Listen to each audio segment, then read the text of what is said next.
Good morning, Radhe Radhe, जय श्री कृष्ण आप सभी को। मैं आशा करता हूं कि आप लोग स्वस्थ होंगे, मस्त होंगे। पहले तो आप सभी का बहुत बहुत धन्यवाद मेरे पिछले वीडियो पे इतना प्यार और आशीर्वाद देने के लिए। उम्मीद करता हूं कि आपको वीडियो अच्छा लगा होगा, पसंद आया होगा। जिन्होंने भी वीडियो नहीं देखा है वो मेरे यूट्यूब चैनल पर जाकर वीडियो देख सकते हैं। तो एक नए वीडियो के साथ, एक शानदार वीडियो के साथ मैं अक्षय सान्याल आपका स्वागत करता हूँ अपने दूसरे ब्लॉग में। तो आज हम खड़े हैं इस पावापुरी के पावन धरती पे, जहाँ की जैनियों का एक बहुत खूबसूरत सा इतिहास रहा है। तो हम लोग यहाँ जाएंगे, यहाँ घूमेंगे और देखेंगे, सीखेंगे, जानेंगे कि क्या इतिहास रहा है जैन समुदाय का इस मंदिर में। तो अभी हम खड़े हैं श्री जैन श्वेतांबर समवसरण मंदिर पावापुरी में। तो आइए आपको दिखाते हैं, आइए आपको लेकर चलते हैं समवसरण मंदिर परिसर में। आइए।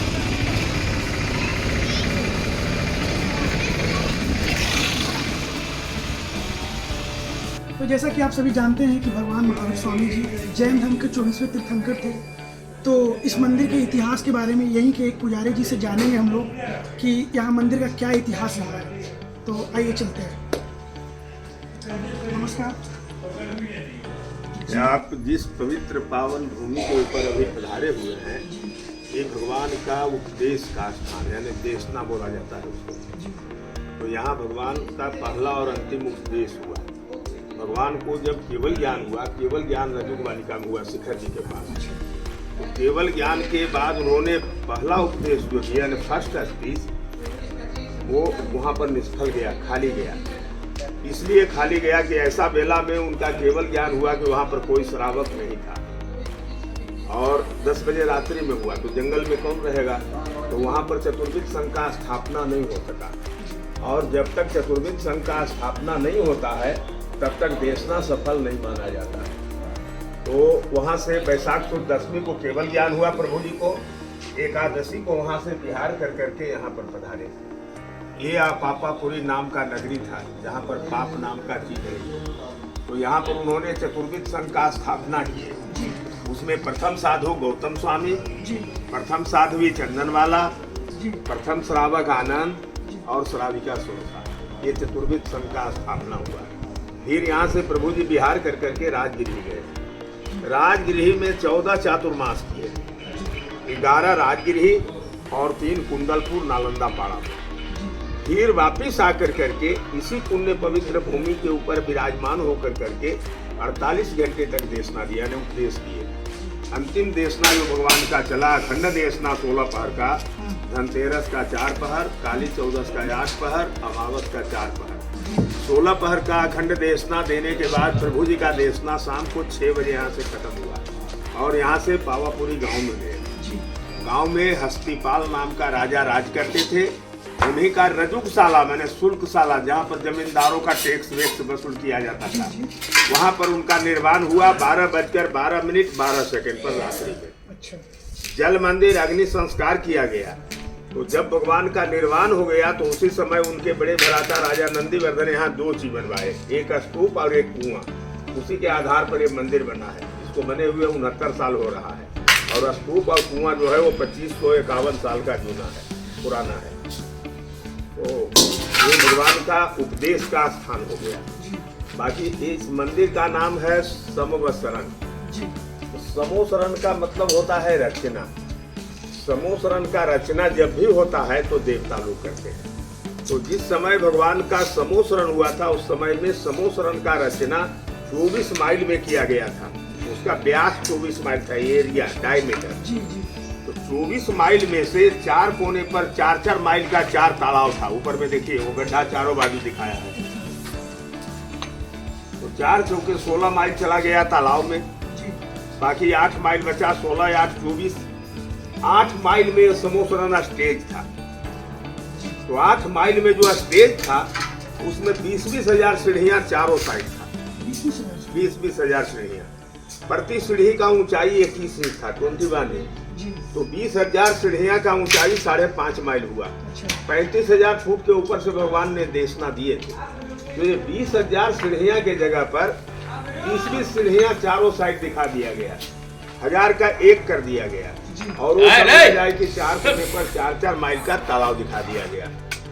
8 माइल में जो स्टेज था, पहली परसदा में सब देवलोक का विमान है, दूसरी परसदा में सब पशु पक्षी जीव जंतु त्रियंश लोग हैं, 3 प्रकार का जीव ऊपर है, वनेचर, नवचर और थलचर।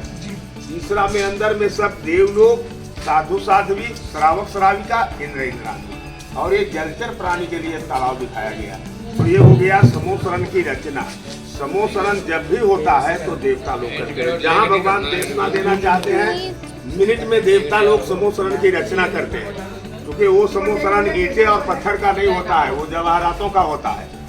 इंद्र आदेश करते हैं कुबेर को, कुबेर समोसरण की रचना करते हैं। इसमें जो 3 परसदा दिखाया है, तो पहला गढ़ जो है वो चांदी का होता है, उसका कांगड़ा है किनारी, वो स्वर्ण का होता है, उसमें 10-10 हजार सीढ़ियाँ चारों साइड चांदी का होता है। दूसरा गढ़ है वो स्वर्ण का होता है, उसका कांगड़ा है किनारी, वो रत्न का होता है, उसमें 5-5 हजार सीढ़ियाँ चारों साइड स्वर्ण का होता है। और तीसरा गढ़ जो अंदर का है वो पूरे रत्न और माणिक का होता है। और जब प्रभु जी समोसरण में विराजते हैं, जब देशना देना शुरू करते हैं अर्धमगधी में, जब एक भाषा बोलते हैं तब उसका अनेकों ने ट्रांसलेट हो जाता है अपने आप। जितना प्राणी मात्र जो है वो सब अपने अपने लैंग्वेज में सब समझ जाता है। और जब उनका देशना अने प्रवचन जब समाप्त होता है, तब वो समोसरण साथों साथ विलीन हो जाता है, वो समोसरण नहीं रहता है, अदृश्य हो जाता है। उसी का ये नकल दिखाया कि समोसरण क्या होता है। पूर्व दिशा में प्रभु जी खुद विराजते हैं, 3 दिशा वो भगवान का आकार का, और तैयार कर करके एक उत्तर दिशा में, एक दक्षिण दिशा में और एक पश्चिम दिशा में विराजमान कर दिया जाता है। पूर्व दिशा में प्रभु जी खुद विराजते हैं, और जब प्रभु जी देशना देना शुरू करते हैं, यानी प्रवचन करना शुरू करते हैं, तब वो तीनों प्रतिमा भी बोलना शुरू करता है। जला 765-66 साल से बंद हो गया। अभी इसका पानी भगवान का सेवा पूजा के काम में लिया जाता था, लेकिन 4-5 साल हो रहा है पानी सूख गया। 4-5 साल से इस क्षेत्र में सही ढंग से बारिश नहीं है, उसके वजह से। और उस समय भगवान के बड़े भराता राजा नंदीवर्धन 3 जोड़ी चरण पादुका बनवाए थे। एक जोड़ी चरण पादुका जल मंदिर विराजमान किए, दूसरा जोड़ी चरण पादुका गांव के मंदिर में किए, और तीसरा जोड़ी चरण पादुका यहाँ पीछे का स्तूप है, उसमें गोखला था, उसको अभी ब्रेक कर दिया गया है। उस मंदिर को बने हुए उसको 69 साल हो रहा है। तो आज से 70-75 साल पहले ये जगह बिल्कुल खुला था, जंगल के माफिक था। तो गाय चराने वाले ग्वाला लोग, वो तो अज्ञानी जात होता है, उसको तो ये पता नहीं था कि ये भगवान का चरण पादुका है। तो कभी उधर फेंक दे, कभी उधर फेंक दे, कभी कुआं में डाल दे। लेकिन सवेरे पहर कुआं से निकल करके चरण पादुका अपने आप वहाँ के पास पाया जाता था। ग्वालिया को रोज आनंद आवे कि जो सेवा पूजा दर्शन करने के लिए आते थे, उनको देख करके थोड़ा मन में ये हुआ कि भगवान का चरण को ऐसा आसाधना जिसने किया, वो आसाधना डालने के लिए अजीमगंज दूधोड़िया परिवार का गोविंद चंद सुजंती ने यहाँ से 112 साल पहले चरण को उत्थापन किए, और उत्थापन करके यहाँ से जल मंदिर के सामने एक छोटा सा मंदिर बना करके गंगा ऋषि के सानिध्य में वो चरण को विराजमान कर दिए। वो जूना समोसरण के नाम से प्रचलित है, और ये नवा समोसरण, लेकिन समोसरण का जो रियली स्थान है, ओरिजिनल प्लेस, वो यही है। तो इसके पीछे एक स्तूप है और वहाँ पर कुआं है, उसका जाकर करके दर्शन कर। यही है यहाँ का इतिहास। मेरा नाम है देवकरण गिरी। तो बहुत बहुत धन्यवाद चाचा जी का, जिन्होंने इतना अच्छा हम लोगों को बताया यहाँ के इतिहास के बारे में। तो आइए देखते हैं फिर आगे की सारी चीज़ें। तो जैसा कि पुजारी जी ने हमें बताया कि भगवान महावीर स्वामी के बड़े भाई राजा नंदीवर्धन के द्वारा इसी कुएं का निर्माण किया गया था, जो कि कुआं आप देख पा रहे हैं। इस कुआं के जल से 1765 वर्ष तक दीपक जलाया गया था। तो इसी कुएं के जल से के अमावस की रात को, जिसको कि हम लोग दीपावली के नाम से जानते हैं, तो उसी दिन हर साल दीपक जलता था।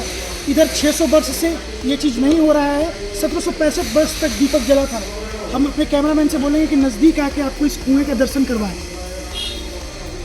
तो जैसा कि प्रोटेक्शन के लिए ये जाली बनाया गया है, हम आपको जाली उठा के दिखाने की कोशिश करते हैं।